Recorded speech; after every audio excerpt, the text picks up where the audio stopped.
پنجاب پاکستان کی ایک نہر جس کو لوئر باری دواب کے نام سے جانا جاتا ہے، صوبے کے دوسرے سب سے بڑے آبپاشی کے نظام کے حصے کا ایک حصہ ہے۔ یہ تقریباً 2,75,000 فارم اسٹیٹس کی خدمت کرتا ہے۔ یہ لاہور کے جنوب مغرب میں واقع ہے اور دریائے راوی کے ساتھ بہتا ہے۔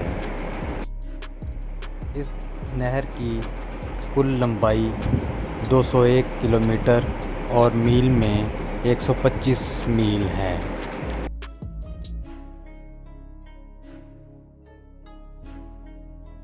لوئر باری دواب کینال 1914 میں بلوں کی بیراج سے چلائی گئی تھی، جبکہ بیراج خود 1911 میں تعمیر کیا گیا تھا۔ اس نہر کا باقاعدہ افتتاح پنجاب کے گورنر سر ولیم میلکم ہیلی نے 12 اپریل 1912 کو کیا تھا۔ مرکزی نہر سے نکلنے والی ذیلی نہر کو سر گنگا رام نے پنجاب کے ضلع ساہیوال میں اپنی 50,000 ایکڑ اراضی کو سیراب کرنے کے لیے ڈیزائن کیا تھا۔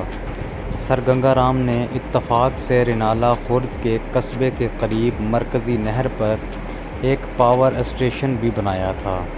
1925 میں پاور اسٹیشن میں 5 جنریٹر تھے جو کل 1.1 میگا واٹ بجلی فراہم کرتے تھے۔ ایشین ڈیولپمنٹ فنڈ کی مالی اعانت سے چلنے والے ایک میگا پروجیکٹ کے حصے کے طور پر اس نہر کی بحالی کی گئی ہے اور اسے 2014 میں پنجاب کے محکمہ آبپاشی کے لوئر باری دواب کینال امپاورمنٹ پروجیکٹ کے ذریعے لاگو کیا گیا ہے۔